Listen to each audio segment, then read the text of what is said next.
দেখলাম গাছের পাতা একটাও নাই, ধূসর বাংলাদেশ। এরপরে আরেকজন এসে চমৎকার চটকদার স্লোগান শোনাইলেন, এবার হবে ডিজিটাল বাংলাদেশ। ডিজিটাল বাংলাদেশ মানে কি? ডিজিটাল বাংলাদেশ মানে হলো তোমরা গরিবরা মাথার গাম পায়ে ফেলে রিক্সা চালাইবা, ভ্যান চালাইবা, ঠেলা গাড়ি চালাইবা।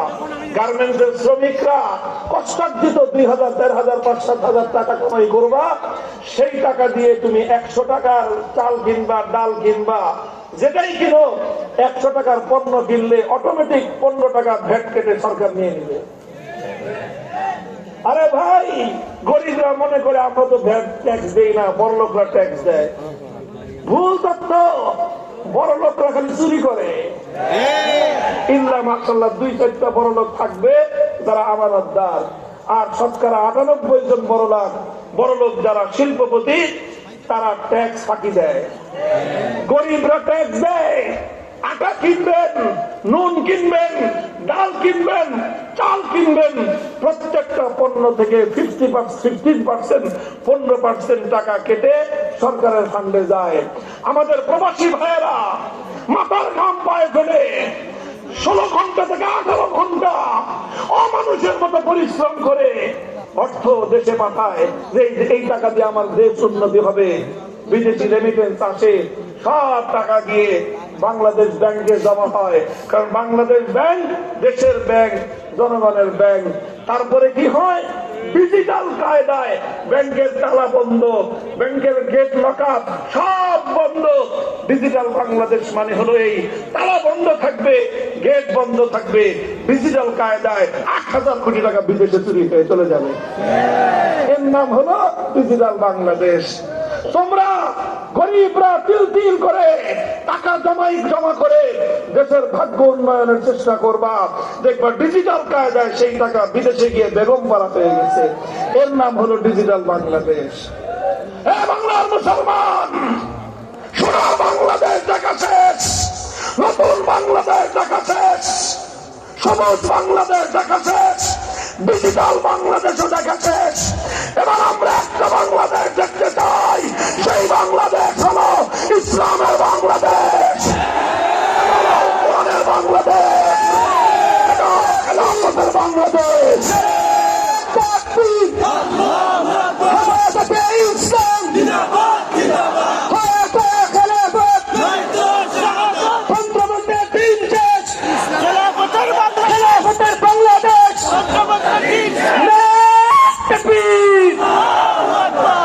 ইসলামের সমাজ গড়তে হলে, সোনার মদিনার সমাজ গড়তে হলে, খেলাফতের রাশেদার সমাজ গড়তে হলে কাজ করতে হবে। প্রস্তুত আছেন? মাথার ঘাম পায়ে ফেলে মানুষের কাছে কাছে গিয়ে মানুষকে ইসলামী শাসন ব্যবস্থার জন্য প্রস্তুত করতে হবে। করবেন তো ইনশাআল্লাহ? শুধু ঘাম দিয়ে ইসলামের বিপ্লব আসে না, রাতের অন্ধকারে চোখের অশ্রু ফেলে খোদার কাছে ফরিয়াদ করতে হবে। করবেন তো ইনশাআল্লাহ? ঘাম আর অশ্রু দিয়ে বিপ্লব আসে না, ঘাম আর অশ্রু দিতে দিতে বিপ্লবের জন্য জমিন উর্বর হয়। বিপ্লবের জন্য যখন জমিন উর্বর হয়, সে উর্বর জমিনে আরেকটা জিনিস দিতে হয়, সেই জিনিসটার নাম হলো মুমিনের শাহাদাতের রক্ত দিতে হয়। হে ইমানদাররা, ঘাম দিয়ে অশ্রু দিয়ে এই জমিন তোমার আমার পূর্বপুরুষরা বিপ্লবের জন্য অনেকটাই উর্বর করে রেখে গিয়েছেন। এই জমিনে আরেকটা অভ্যুত্থান প্রয়োজন, আরেকটা বিপ্লবের প্রয়োজন।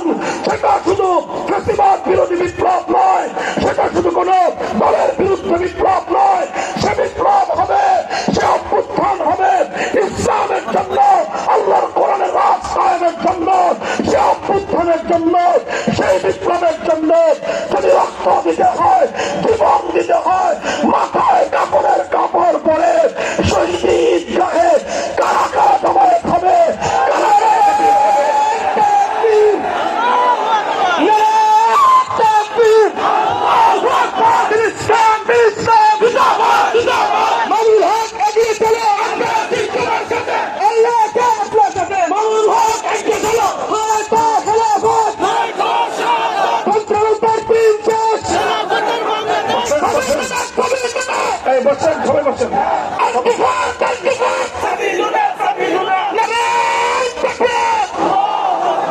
সবাই বসুন।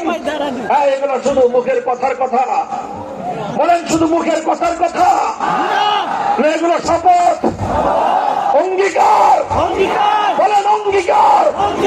কার সাথে? চিৎকার করবেন, কার সাথে? আল্লাহর সাথে অঙ্গীকার। আল্লাহ শুনেছেন? বলেন শুনেছেন, দেখেছেন আল্লাহ। সুতরাং ইনশাআল্লাহ আমরা চেষ্টা করব, আমরা আমাদের কথা রক্ষা করব। সাহায্য করবেন কে? বিজয় দিবেন কে? ক্ষমতার মালিক একমাত্র কে? ইনশাআল্লাহ আমার ভাই হযরত মাওলানা মুফতি সাখাওয়াত হোসেন রাজি সাহেবী ফিসসিজিন, কারাগারের দীর্ঘদিনের সাথী আমাদের। ইনশাআল্লাহ আমরা আগামীর বাংলাদেশটাকে আল্লাহর কোরআনের শাসন দিয়ে পরিচালনা করার জন্য বদ্ধপরিকর। আপনারা আমাদেরকে আপনারা দোয়া করবেন, সহযোগিতা করবেন ইনশাআল্লাহ। নাসরুম মিনাল্লাহি ওয়া ফাতহুন করিব ওয়া আখিরু দাওয়ানা আলহামদুলিল্লাহি রাব্বিল আলামিন। আসসালামু আলাইকুম ওয়া রাহমাতুল্লাহ।